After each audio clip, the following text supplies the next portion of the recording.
Donc, vous savez que quand vous parcourez le monde et vous allez dans les réseaux sociaux, vous allez voir beaucoup de femmes noires de différentes nationalités, de différentes tribus qui vont venir dans les réseaux sociaux. D'autres viendront pour exhorter les autres sœurs à, à pouvoir investir, à leur révéler le potentiel qu'elles peuvent avoir. Tandis que d'autres femmes noires, toujours, vont venir dans les réseaux sociaux pour s'insulter, se clasher à cause d'un homme, à cause d'un sac, à cause des futilités. Tandis que d'autres vont venir pour se pavaner, montrer qu'elles ont réussi, montrer les chaussures, montrer les vêtements, montrer les sacs, montrer les maisons, les voitures, ainsi de suite. Et tandis que d'autres catégories de femmes noires seront là pour euh, parler des perruques, des tissades, des extensions, des bijoux, des faux ongles, comment se maquiller de rouge à lèvres. Bref, il y a beaucoup de choses à dire. Mais ici, on va rester dans l'essentiel. Quand vous allez dans le monde religieux, c'est-à-dire le domaine religieux, ils vont vous présenter la première femme de l'humanité selon leur compréhension. Cette femme de l'humanité qui vont dessiner, c'est une femme blanche qu'ils vont dessiner et d'autres vont la nommer Ève en fonction des peuples, en fonction des langues. Tandis que dans le domaine scientifique, ils ne vont pas présenter Ève, mais ils ne vont pas présenter une femme noire non plus. Ils vont vous présenter un primate. Ils vont vous présenter un singe, c'est-à-dire un gros mammifère, qu'ils vont nommer Lucie. Mais à aucun moment, ils voudront vous représenter ou bien vous présenter la femme noire. Mais vous savez néanmoins que la toute première femme dans l'histoire de la création, c'était une noire. Oui, la toute première femme, et ceux-là le savent. Le Vatican le sait. La toute première femme qui a existé dans l'histoire de l'humanité, c'était une femme noire. Parce que le tout premier homme, c'était un homme noir.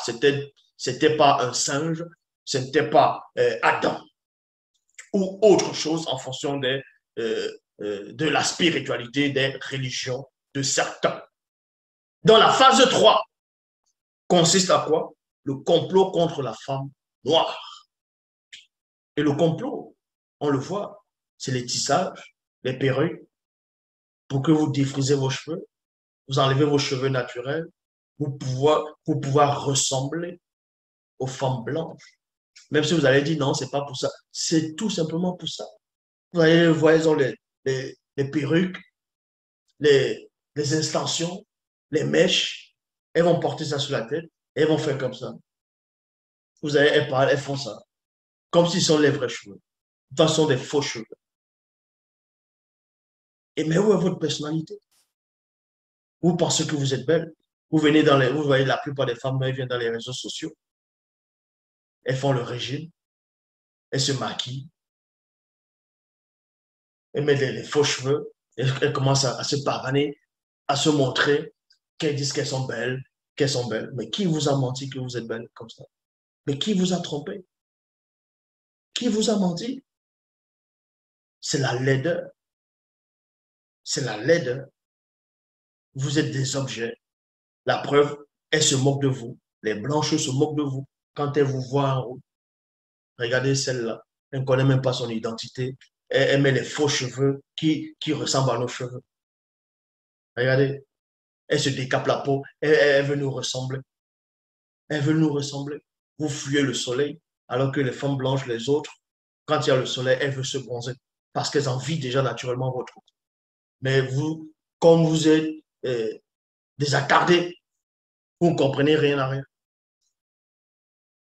Voilà. La plupart des femmes noires, elles veulent tout expliquer. Elles pensent elles ont compris des choses. Vous faites honte. Vous faites honte. Je dis bien, vous faites honte. Si une femme noire ne met pas la plupart, si elles ne mettent pas les faux cheveux, elles vont raser complètement tous les cheveux de la tête. Et elles vont faire croire aux gens que non, les guerrières en Afrique, c'était comme ça. Mais vous connaissez l'origine de la tête rasée d'une femme? Ce n'est pas Ça n'a pas commencé pendant l'esclavage. C'est plus ancien que ça. Donc, elle vient montrer des artifices. Elle se pavane. Elle montre les ventres sur Internet. Elle montre les cuisses. Elle montre les habits. Elle montre les chaussures. Elle montre les ongles, les faux ongles. Elle montre les bouches. Voilà, c'est ça votre existence. C'est ça votre existence. Parce que vous ne savez pas qui vous êtes. Vous avez perdu.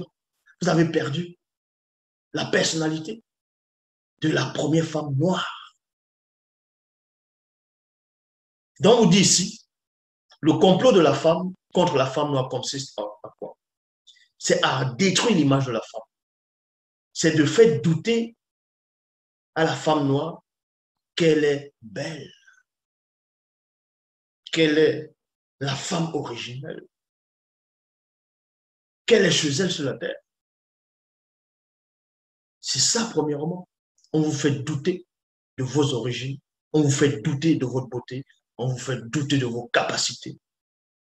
Et vous vous négligez, vous devenez comme je dis, des serviettes, des serpillères, des objets, des instruments de plaisir. Voilà. Et mettre les faux cheveux, vous voyez, elle se met à gratter la tête parce que quand il fait chaud, elle gratte, elle tape là, parce que ça gratte. Arrêtez ça. Donc, dans Doubicet, chapitre 1, verset 61 à 65, il est dit, Doubicet avait vu un groupe d'anges déchus du troisième ordre qui tentent de comploter contre l'humanité, en gros contre l'homme noir, contre la femme noire. Je les ai entendus dire entre eux et au reste du groupe, usons de notre charme, c'est-à-dire suprématie divin, pour nous unir à elle, c'est-à-dire ces belles femmes noires. Elles sont extrêmement élégantes et disposent d'une très grande et incroyable beauté, depuis la plante de leurs pieds jusqu'au sommet de leurs têtes. On n'y trouve point en elles de défaut corporel, c'est-à-dire bonne terre pour notre semence. La femme noire, l'instrument de notre annihilation, dans la réalité connue, est mystérieuse et intrigante. Les anges déchus ont compris que la femme noire est l'instrument de leur disparition à eux. Si vous voulez plus d'explications, les éditions zoulasan.com, vous allez voir Bible et le livre de Doubicet aussi. La femme noire, l'instrument de notre annihilation, dans la réalité connue et mystérieuse et intrigante, elles sont agréables, donc intéressantes, l'instrument de notre vengeance. En même temps, c'est l'instrument de la vengeance. Et c'est ce qu'on voit actuellement. C'est ce qu'on voit actuellement. On vous a trompé. Vous allez sur Internet, vous tapez, pop, sur 100% des femmes noires qu'on va voir sur les réseaux sociaux, au moins 99%, elles montrent que des choses de vanité. Tu vois, elles s'insultent, l'orgueil, les faux cheveux, les faux ongles. Bref, elles disent rien de bon. Elles se chamaillent, elles se moquent des autres, elles montrent les corps. C'est que ça. Parce que vous ne savez pas qui vous êtes. Vous avez perdu votre humanité. Vous avez perdu votre origine. Vous avez perdu votre histoire.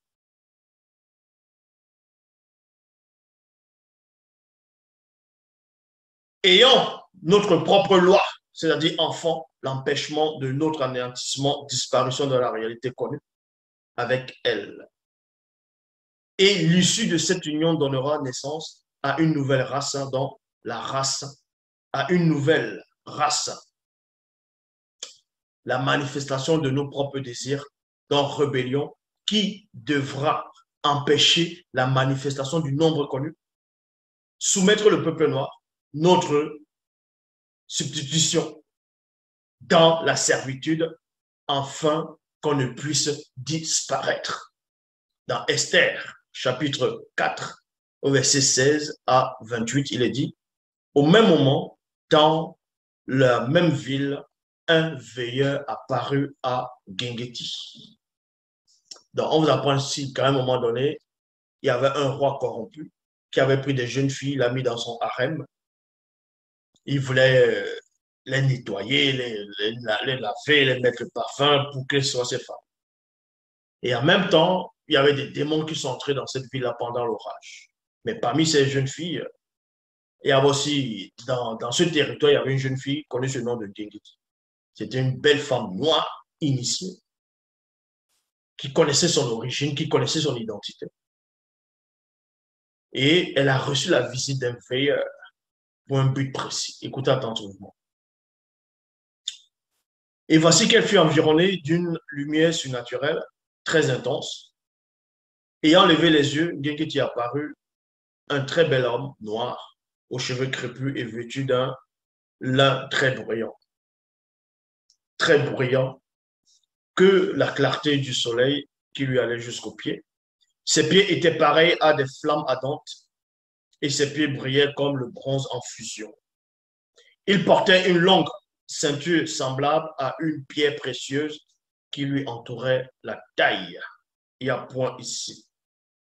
Et le veilleur lui dit, Belle Gengeti, comme tu le sais, l'image de la femme depuis l'aube est bafouée par Satan, le maudit Mabobé, le mauvais esprit, et les siens, dans l'image de la femme noire. Ainsi, tu as été désigné afin d'éclairer le chemin de la femme noire, assise du milieu de l'obscurité. Il y a virgule ici. Et c'est pourquoi tu portes le nom de Gengeti. Il y a point. Gengeti qui veut dire les étoiles, l'étoile. C'est pour ça que dans le livre d'Apocalypse 12, on va aussi voir la femme noire enveloppée du soleil, la lune sur ses pieds et une couronne de 12 étoiles sur la tête. Donc elle doit être éclairée. Elle doit être éclairée en même temps. Car seuls les initiés du milieu des hommes connaissent véritablement le secret et l'importance spirituelle et physique de la femme noire dans le plan visible. Vous voyez, c'est pour ça que vous n'allez pas voir un initié, un homme initié noir, accepter que sa femme porte des perruques sur la tête, des tissages, des rajouts, des extensions. Il ne va pas accepter parce qu'il connaît la véritable identité de la femme noire. Ce que les hommes non initiés, noirs, qui acceptent ça. D'autres, ils acceptent parce qu'ils ont peur de dire, ah, mais chérie, ne porte plus les perruques là. Elle va dire, allez, dégage, tu vas dormir sur le canapé. D'autres noirs aussi vont trouver ça joli. Ils vont se dire, allez, tiens, prends cette perruque là, allez, mets ça. J'aime quand même la perruque. Parce que vous-même, vous êtes perdu. Donc, on vous apprend ici, Satan, le maudit, le mauvais esprit. Satan, le maudit, le mauvais esprit, connaissant lui aussi véritablement le secret et l'importance spirituelle et physique de la femme noire. Il s'est donc appliqué à la contaminer pour qu'elle perde ainsi sa personnalité originelle.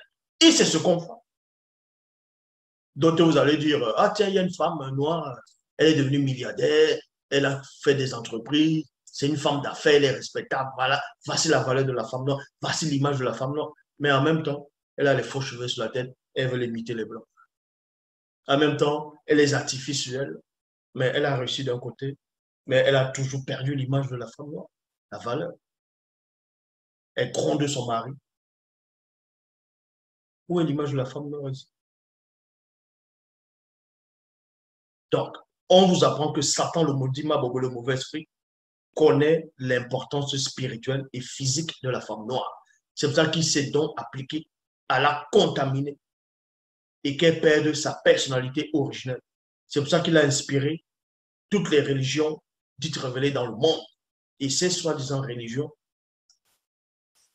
d'abord, dans d'autres religions, ils vont dessiner la femme, ils vont parler, d'autres vont en Inde, ils vont parler de Shiva, elle a plusieurs bras, elle a plusieurs bras, elle est bleue, si c'est bleu, si c'est... Non, Elle a plusieurs bras. Toujours dit que ce n'est pas une noire. Chez les chrétiens, ils vont dessiner Ève. Vous voyez? Ève, vous allez même chez les faux juifs, ils vont vous dessiner quand on va représenter, quand ils vont vous parler de Sarah, ils vont vous parler des matriarches, ça va toujours être des blancs. Ils ne veulent pas mettre une noire là-dedans. Et c'est peut-être certains qui dessinent peut-être un tout petit peu la reine de Saba, noire, mais d'autres la dessinent quand même blanche. Parce qu'on fait perdre d'abord l'image, on enlève la femme noire de l'histoire. Et quand on montre la femme noire en Afrique, on la montre, on les cinq dehors, on montre elle est pauvre, elle est sale. Voilà l'image de la femme noire qu'ils essaient de montrer. Les femmes noires qui sont couchées, qui ont tout le temps besoin d'aide. Et quand on montre les femmes noires qui ont réussi, elles ont les perruques sur la tête, soit elles ont les boules à zéro, soit si elles ont laissé les cheveux naturels, elles sont dans les fausses religions. Parce que tout est fait pour que la femme ne se retrouve pas réellement. Ngengiti dit au veilleur, ceci est vrai, mais comment pourrais-je restaurer et éclairer la femme noire? Le veilleur répondit à Ngengiti, tu devras combattre les Imanambo Dima Mundima Bobi. Donc, les satyres démons en forme de bouc. Pour toi, femme, pour te restaurer, combat les Imanambo Dima Mundima Bobi.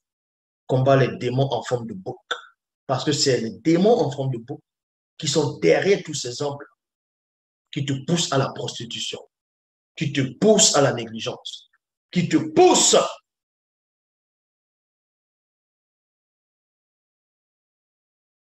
à aller commettre l'adultère, qui te poussent à faire du femme, à faire de la sorcellerie, c'est d'aller aller voir les soi-disant marabouts.